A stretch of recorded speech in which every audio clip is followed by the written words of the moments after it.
hard every day to earn money. But what if there's money already yours that you haven't claimed?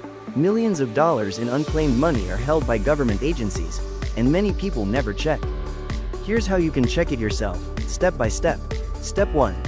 Start with a trusted source like USA.gov. It's an official government website that helps guide you to the right places to search for unclaimed money. From there, you'll find links to both state and federal resources. Step 2. Most unclaimed money is held at the state level. Go to your state's official unclaimed property website and search your name. Also check states you've lived in, states where you've worked. You can also use tools like missingmoney.com to search multiple states at once. Step 3. Some funds may come from federal agencies.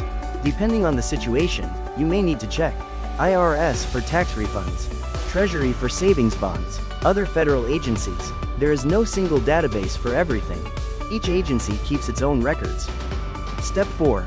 Make sure your search is complete. Try different name variations, maiden or previous names, checking multiple states. Sometimes funds are listed under slightly different information.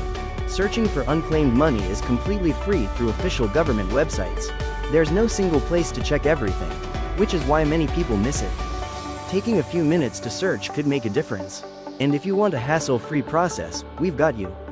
You can message us through our social media platforms or reach out directly by email or phone. Links and details are in the description. Make sure to follow, like, and share this video so you don't miss those important details in our next episode.